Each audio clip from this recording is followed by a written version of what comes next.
Kembali lagi di dalam channel saya, channel yang biasa lah ya, biasa.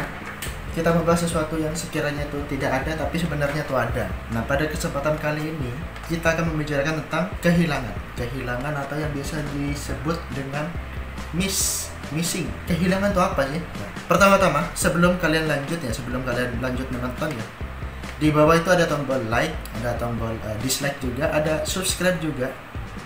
Bisa dipencet ya, bisa dipencet tombol like-nya. Yang belum langganan boleh berlangganan, ada agar kalian tuh dapat notifikasi tentang video-video aneh-aneh lainnya. Saya kasih waktu satu detik untuk subscribe sama like. Satu like. Terima kasih, Anda luar biasa. Hilang, kita perlu pecah pengertian dari kehilangan. Kehilangan itu berasal dari satu buah kata. Kata itu adalah hilang. Hilang itu apa sih? Hilang itu adalah suatu kondisi ataupun suatu situasi di mana sesuatu atau bukan segala sih. Sesuatu entah itu benda ataupun wujud sesuatu itu yang sebelumnya itu ada menjadi tidak ada. Itu hilang. Jadi misalkan ada mouse, ini mouse ya, mouse. Ada mouse, saya awalnya megang mouse dan tiba-tiba tidak ada mouse-nya. Nah, itu yang dinamakan hilang. Bukan awalnya memang tidak ada, terus saya bilang, hilang, mouse-nya saya mana? Padahal tidak ada dari tadi, dari awal sudah ada.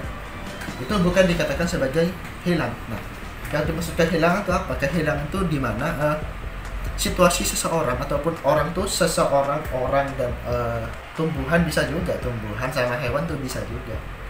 Tapi lebih ke orangnya dulu, orang atau manusia, masyarakat sekitar itu ya. Kondisi di mana yang awalnya itu benda itu punya kita ataupun ada di tempat yang kita tempatkan, misalkan ya di tas itu,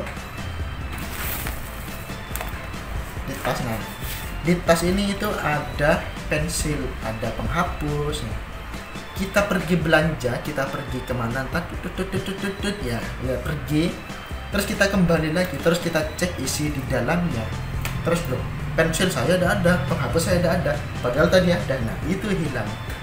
Bukan misalkan ya, dari awal tuh udah bawa apa-apa, pergi, terus kembali lagi kok udah ada isinya. Memang udah bawa. Beda halnya dengan misalkan ya, awalnya itu udah bawa apa-apa, ini kosong, terus pulang bawa sesuatu, bukan hilang tuh, pencuri tuh, bencong. Jadi seperti itu. Nah, terus hal apa yang harus kita lakukan jika kita kehilangan sesuatu? Apakah kita harus pasrah, harus ya biar harus hilang ya hilang, atau kita harus perlu mencarinya? Kita misalkan ya ada barang hilang, kita mencarinya pun kita tidak tahu mau cari kemana, ya enggak sih? Kecuali kita tahu posisi terakhirnya itu ada di mana. Tapi kebanyakannya kehilangan itu kita tidak tahu tuh di mana. Nah, jadi untuk kita berpatokan bahwa solusi dari kehilangan itu adalah kita mencari barang yang hilang, kurang tepat. Begitu pula dengan kayak merelakan sesuatu yang hilang. Mungkin merelakan itu baik, tapi tidak semua orang tuh pandai untuk merelakan sesuatu yang hilang. Tidak perlu pandai sih, cukup bisa mengikhlaskannya, kehilangannya. Kemudian kita memohon kepada Tuhan yang Maha Kuasa agar diberikan suatu penggantian lebih baik lagi. Curhat dikit bos. Tapi kurang lebih seperti itu ya. Jadi ya, seandainya kita pun merelakannya ataupun melupakan kehilangan itu semacam kurang tepat untuk dilakukan. Mengapa?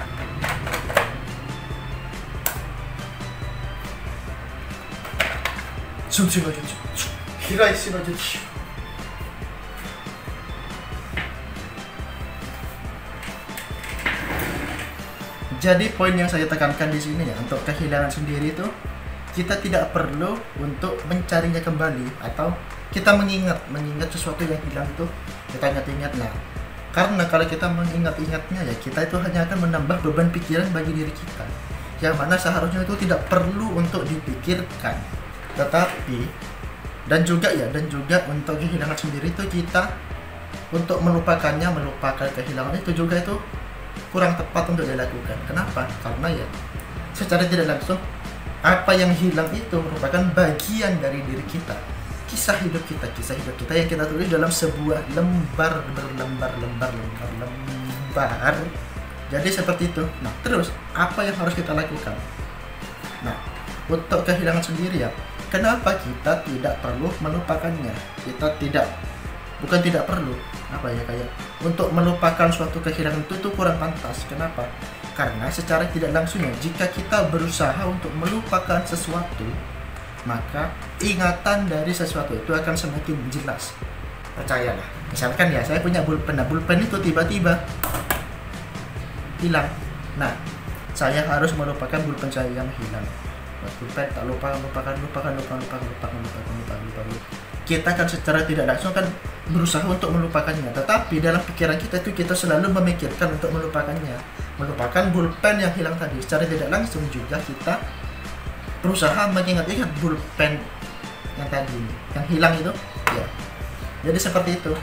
Jadi untuk melupakannya kita tuh secara tidak langsung kita melakukan lawan dari melupakannya. Nah, bagaimana dengan mengingat juga itu, untuk mengingat kita itu secara tidak langsung juga berusaha untuk melupakannya. Kenapa? Karena ingatan yang ada dalam pikiran kita itu tidak sinkron dengan kenyataan yang ada, sehingga berakibat yaitu ada sebuah energi yang terkumpul dalam suatu diri kita, yang mana kita tuh menolak untuk mengingatnya, di mana kita akan berusaha untuk melupakannya. Kenapa? Karena itu tidak sejalan, yang mana secara tidak langsung ya kita itu mengingat pulpen itu sebenarnya ada, tetapi sebenarnya itu tidak ada.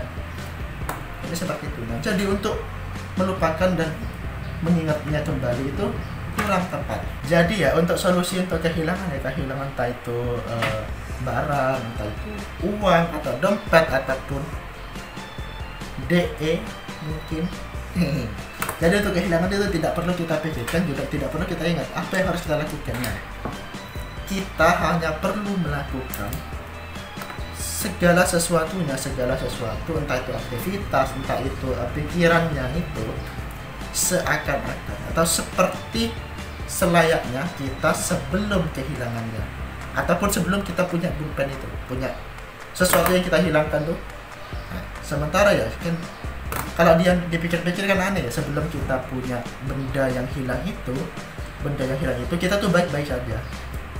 Terus kenapa? Karena bendanya itu yang ada terus kemudian hilang, kita jadi terpikirkan.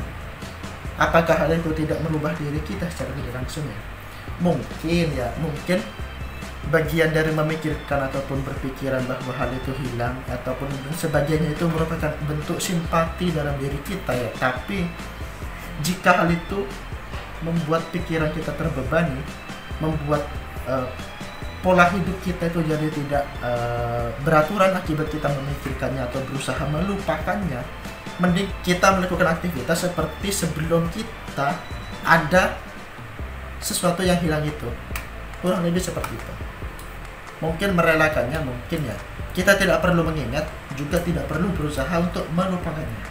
Jadi kita cukup jalani kehidupan kita seakan-akan kita tidak pernah menjumpai barang yang hilang itu. Sekian dari saya, itu yang bisa saya sampaikan. Kurang lebihnya mohon maaf. Bye bye.